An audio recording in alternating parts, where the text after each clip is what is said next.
बोलो गुरुदेव भगवान की जय। प्यारे कृष्ण कन्हैया लाल की जय।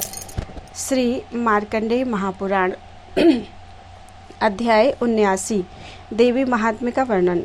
ऋषि बोले, पूर्व काल में जब पुरंदर यानी इंद्र देवताओं के अधिपति और महेश नामक असुर यानी असुरों का स्वामी था, उस समय 100 वर्ष पर्यंत देवता और असुरों का परस्पर युद्ध हुआ। उस युद्ध में महावीरवान असुरों ने देवताओं की सेना को पराजित किया और सब देवताओं को जीतकर फिर महिषासुर आप इंद्र बन बैठा। इसके बाद पराजित देवता पद्मयोनि प्रजापति ब्रह्मा जी को आगे करके जहां महादेव और विष्णुदेव उस स्थान में गए, देवताओं ने शिव जी और भगवान के सम्मुख जो कुछ वृत्तांत हुआ था और जैसी कुछ महिषासुर ने चेष्टा की थी तथा जिस भांति देवता पराजित हुए थे, वह सब विस्तार सहित कह सुनाया कि वह महिषासुर स्वयं ही सूर्य, इंद्र, अग्नि, पवन, चंद्रमा, यम, वरुण और अन्य देवताओं के अधिकार में अधिष्ठान करता है। उस दुरात्मा महिष के द्वारा स्वर्ग से निकाले जाकर देवता मृत्युलोक के मनुष्यों के समान पृथ्वी में विचरण करते हैं। आपके निकट उन असुरों का सब पराक्रम कहा गया। हम आपकी शरण में आए हैं, अब आप असुर के मारने का उपाय विचारिए। ऋषि बोले, देवताओं के इस प्रकार वचन सुनकर विष्णु और महादेव जी अत्यंत क्रोधित हुए और क्रोध से उनका मुख तथा भ्रकुटी कुटिल हो गई। इसके उपरांत अत्यंत कोप के पूर्ण विष्णु, महादेव और ब्रह्मा जी के मुख से एक बड़ा तेज निकला और इंद्रादि अन्य देवताओं के शरीर से भी इसी प्रकार तेज निकला। फिर वह निकला हुआ संपूर्ण तेज एकत्र हुआ। अनंतर उन देवताओं ने उस अधिक तेज के पुंज को, जिसकी ज्वाला समस्त दिशा में फैल गई थी, पर्वत के समान जलते हुए देखा।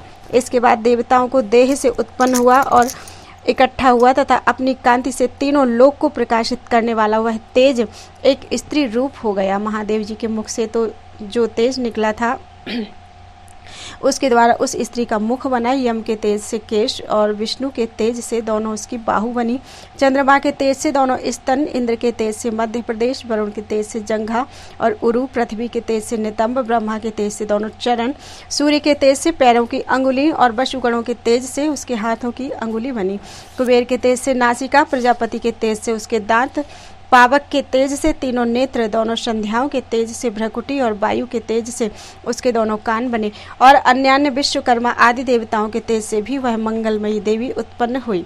तदनंतर सब देवताओं के तेज समूह से उत्पन्न हुई उन देवी जी को देखकर महिषासुर के द्वारा पीड़ित हुए देवता अतिशय हर्ष को प्राप्त हुए। तब देवताओं ने उनके निमित्त अपने अपने आयुध दिए और वह जय की इच्छा करने वाले जयंती के प्रति जय जय शब्द उच्चारण करने लगे। अनंतर महादेव जी ने अपने शूल से शूल उत्पन्न करके उनको दिया, नारायण ने अपने चक्र से चक्र उत्पन्न करके उनको दिया, वरुण ने उनको शंख दिया, होताशन ने शक्ति दी और वायु ने उनको धनुष और बाणों से पूर्ण तरकश दिया। अमरेश्वर सहस्राक्ष इंद्र अपने वज्र से वज्र उत्पन्न करके उनको दिया और ऐरावत हाथी से घंटा खोलकर दिया। यम ने कालदंड से दंड उत्पन्न करके उनको दिया, वरुण ने उनको पाश दिया, दक्ष प्रजापति ने उनको अक्षमाला दी, ब्रह्मा जी ने उनको कमंडल दिया, दिवाकर सूर्य ने उन महादेवी के संपूर्ण रोम रोम कूप में अपनी किरणें प्रदान की, काल ने उनको निर्मूल खड्ग और चर्म प्रदान किया, क्षीरोदक समुद्र ने उनको निर्मल मोतियों का हार, दो उज्ज्वल वस्त्र, सुंदर चूड़ामणि, दिव्य कुंडल और कंगन दिए। इसके अतिरिक्त अर्धचंद्र, सब भुजाओं में बाजूबंद, अत्यंत सुंदर पांजेब और एक अनुपम कंठ का आभूषण तथा संपूर्ण अंगुलियों में सुंदर अंगूठियां दी।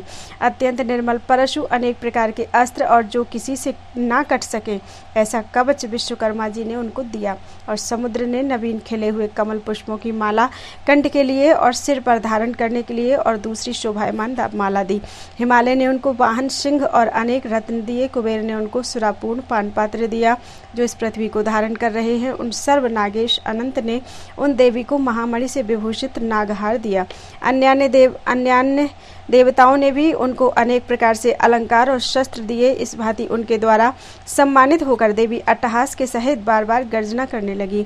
उनके उस घोर गर्जन से संपूर्ण आकाश मंडल भर गया और फिर आकाश से एक असंभव और बड़ा भारी प्रतिशब्द हुआ। उससे संपूर्ण लोग क्षुब्ध हुए, अर्थात डगमगा गए। सब समुद्र कांप गए, पृथ्वी हिलने लगी और संपूर्ण पर्वत भी चलायमान हो गए। तब देवता उन सिंह वाहिनी भगवती के सामने प्रसन्नता से जय जय शब्द कर उठे। मुनिगण भक्ति नम्र शरीर होकर उनकी स्तुति करने लगे। संपूर्ण त्रैलोक्य को इस प्रकार संचलित हुआ देखकर असुर गण सब सेना को सजाकर हाथों में अस्त्र शस्त्र लेकर उठ खड़े हुए। आह, यह क्या होता है। क्रोध से इस प्रकार कहकर संपूर्ण असुरों को साथ लिए महिषासुर उस शब्द की ओर दौड़ा। दौड़कर उस महिषासुर ने देखा कि वह देवी अपनी प्रभा से तीनों लोकों को व्याप्त करके स्थित है और जो अपने चरण के आक्रमण से पृथ्वी को दबा रही है, मुकुट से आकाश को छू रही है, धनुष की प्रत्यंचा की टंकार से संपूर्ण पाताल कंपायमान हो रहा है और देवी हजार भुजाओं से समस्त दिशाओं को आच्छादन करके स्थिति करती है। इसके बाद उन देवी के संग असुरों का युद्ध आरंभ हुआ। उस युद्ध में छूटे हुए बहुत प्रकार के अस्त्र शस्त्रों से आकाश प्रकाशित हो गया। महिषासुर का चिक्षुर नामक सेनापति महाअसुर युद्ध करने लगा। चतुरांगिनी सेना से युक्त चामर नामक असुर अनुगामी सेना के सहित मिलकर युद्ध करने लगा। 6 अयुत अर्थात 60,000 रथ लेकर उदग्र नामक महाअसुर युद्ध करने लगा। महाहनु नामक असुर 1000 अयुत अर्थात 1 करोड़ रथ ले जाकर लड़ने लगा। असिलोम नामक महाअसुर 5 करोड़ रथ सेना से रथ लेकर युद्ध करने लगा। बास्कल नामक महाअसुर 60,000 रथ लेकर युद्ध करने लगा और अनेक हजार हाथी घोड़ों से युक्त होकर परिवार नामक महाअसुर उस युद्ध क्षेत्र में करोड़ रथों के सहित युद्ध करने लगा। बिडाल नामक महाअसुर 5 लाख रथों को लेकर उस रण स्थल में युद्ध करने लगा और इतने ही रथों को लेकर महासेना के साथ काल नामक दैत्य युद्ध करने लगा और अन्य अनेक महासुर रण स्थल में अयुत रथ हाथी और घोड़ों से वेष्टित होकर उन देवी के संग युद्ध करने लगे। करोड़ हजार रथ हाथी और घोड़ों से वेष्टित होकर महिषासुर उस युद्ध में गया। तब असुरगण तोमर, भिंदीपाल, शक्ति, मुशल, खड्ग, परशा और पट्टिस द्वारा देवी के संग युद्ध करने लगे। किसी ने शक्ति चलाई, किसी ने पाश, कोई खड्ग प्रहार से उन देवी को हनन करने में उद्यत हुआ। फिर उन देवी ने अपने अस्त्र शस्त्रों की वर्षा करके उनके अस्त्र शस्त्र लीला पूर्वक ही काट डाले। उस काल प्रसन्न वदना देवी का देवता और ऋषिगण स्तवन करने लगे। अनंतर देवी असुरों के देह में अस्त्र शस्त्रों की वर्षा करने लगी। देवी का वह वाहन केसरी भी केसर कंपित करके वन में अग्नि के समान उस असुर सैन्य में विचरण करने लगा। युद्ध करते करते देवी ने जो निश्वास छोड़े उसके द्वारा शत सहस्त्रगण तत्काल उत्पन्न होकर असुरों से युद्ध करने लगे। देवी के प्रभाव से वर्धित होकर वह गण फरसा, भिंदीपाल, असी और पट्टिस के द्वारा असुरों को हनन करने लगे। किसी किसी गण ने उस युद्ध महोत्सव में शंखनाद किया, कोई ढोल, कोई मृदंग बजाने लगा। अनंतर देवी ने त्रिशूल, गदा, सर्ववृष्टि और खड्ग आदि द्वारा शत महाअसुरों का विनाश किया। किसी को घंटे के शब्द से मोहित करके मारा और अन्य असुरों को पाश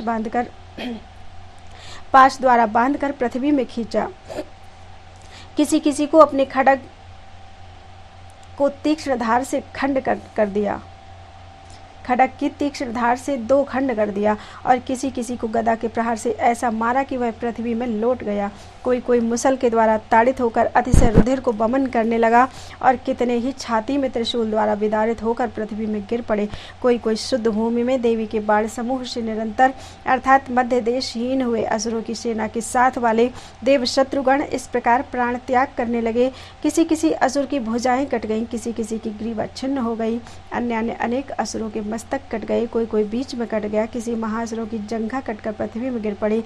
देवी ने किसी की एक बाहु, अक्षी और चरण विनष्ट कर डाला। किसी का मध्य देश के 2 टुकड़े कर दिए। कोई मस्तक कटने से पृथ्वी में गिरकर फिर उठे। कोई कबंध उत्कृष्ट ग्रहण करके देवी के संग युद्ध करने लगे। कितने ही कबंध बाजे की लय के अनुसार नाचने लगे और उस युद्ध में कितने बड़े असुर जिनके मस्तक कट गए थे और कबंध रह गए थे, वह हाथों में खड्ग, शक्ति और दोनों ही धार वाली तलवार लेकर देवी से ठहरो इस प्रकार कहने लगे। जिस स्थान में यह लोमहर्षण महासंग्राम हुआ वह स्थान उन गिरे हुए रथ, हाथी और घोड़े और असुरों के द्वारा अगम्य हो गया, अर्थात ऐसा हो गया जिसमें कोई जा न सके। और वहां शीघ्र ही उस रण के मध्य में असुरों की सेना के हाथी, घोड़े, असुर और इनके रुधिर समूह से बड़ी नदियां बहने लगी।